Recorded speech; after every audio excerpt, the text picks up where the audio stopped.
All right, I'm going to show you how to use the rotary cutter and mat, and this is one of the best sewing tools, but I am not joking when I tell you that you can cut your fingertips off with this rotary cutter, so you need to be extra careful as you use it. And you could also give yourself a really bad cut that would require stitches. In fact, one of my best friends a couple months ago, the rotary cutter just kind of slipped as she was using it, and she hit her pinky and ended up losing her fingernail because she got a really bad cut on the end of it. So just be extra careful as you're using these. This is called the rotary cutter. It's basically like a pizza cutter. This is a razor blade. It is very sharp and it rolls as you push it. Safety with this is you always make sure you close this blade when you set it down. Never set the rotary cutter down with that blade open. Always get into the habit of closing it. There's different styles. There's one where you just push it or pull it and it exposes the blade, and then when you let go of it, it will cover the blade again. So those are really nice. But with this one, make sure that you always close it when you put it down. Okay, this is called the mat. And if you look at it, there are measurements on it. And these squares are 1 inch by 1 inch squares. So when you're counting to measure, you can just count the squares to know how many inches to do. And then there's a ruler on the sides of the mat as well. Now the cool thing about these mats are they're called self-healing mats. So as your really sharp blade rolls across these mats, they actually kind of heal themselves so that you don't really see cut marks in them very often.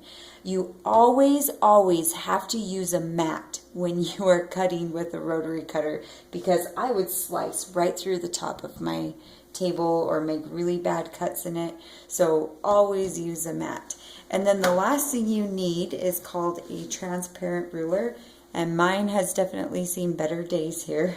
The markings are fading on here. One great thing I like about this ruler is it has what's called a lip edge on it. So as you're cutting, you push this lip edge against your mat, and it kind of anchors it so that it doesn't move on you.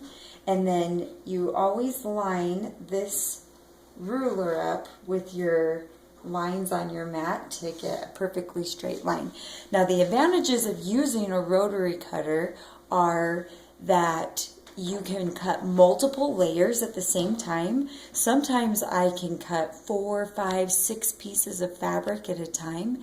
You also get perfectly straight lines that you don't get with a shears as you're cutting. And it's fast. They're one of the best tools. So I'm going to show you how to cut the fabric that we're going to do for our little serger pouch we're making. And I just grabbed some fabric from a fabric bin. So choose anything you'd like. Now, you would want to iron your fabric first, but I'm not going to because it's late and the iron is in my baby's room and I'm not going to wake him up. So iron your fabric first. So I'm just going to push mine as flat as I can. And you'll notice that my fabric is all over the place. Nothing is straight. So what I need to do first is make a straight edge to follow.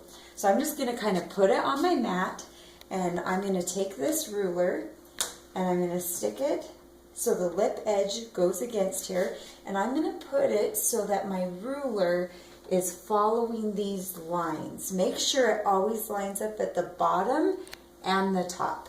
So open your rotary cutter, and if I'm right-handed, so I'm going to cut this way, but if you are left-handed, then you would do it differently on the other side. So hold your ruler, in my case with my left hand, and then I'm going to push my rotary cutter against the ruler, and I'm going to push down and forward at the same time. So as you're going forward, you have to push against the ruler and up like this, and it should just slice your fabric right off. Now if you notice it does not come right off and it's stuck, you need to go back and roll it up again.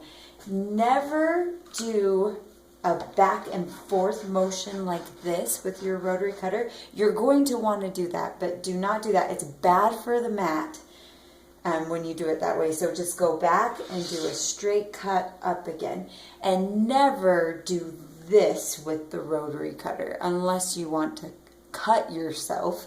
So you only go one direction like this up the rotary cutter. So now you'll notice that I have a perfectly straight line going this way on my fabric. So now I'm going to turn my fabric,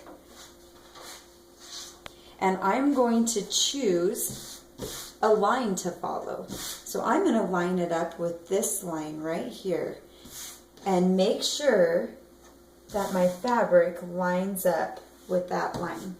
And so I'm now going to cut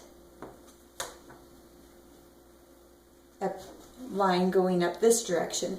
If this is lined up and my ruler is lined up, then I will get a perfectly straight 90-degree angle here.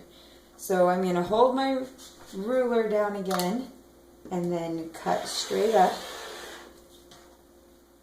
And now I'm going to cut a rectangle that is 12 inches by 5 inches. So I'm going to go ahead and measure right here. I'm just going to count the squares. So here's 1, 2, 3, 4, 5. So I want a 5-inch rectangle. So I'm going to put my ruler down. And always measure twice and cut once. So 1, 2, 3, 4, 5. Double check before you cut. You will save yourself a lot of headache if you do that.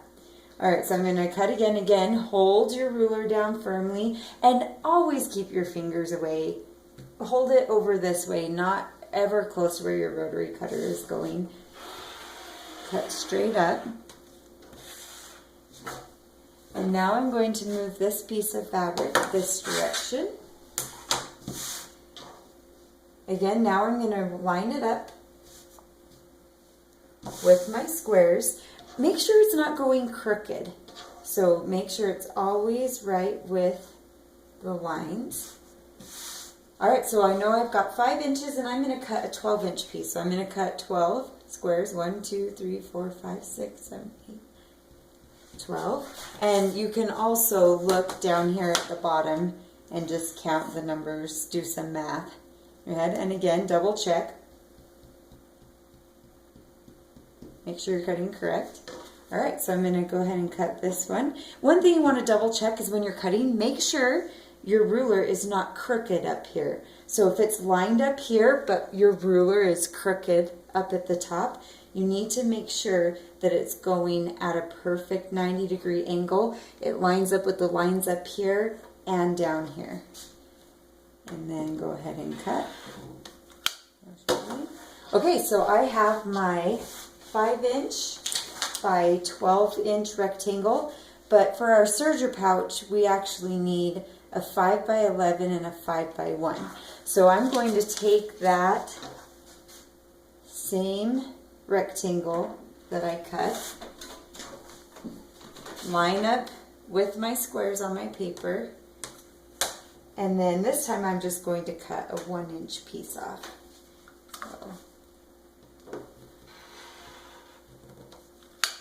and then these are the 2 pieces that you're going to need for your serger pouch. So keep these so they don't get lost for the next module when we do our serger pouch.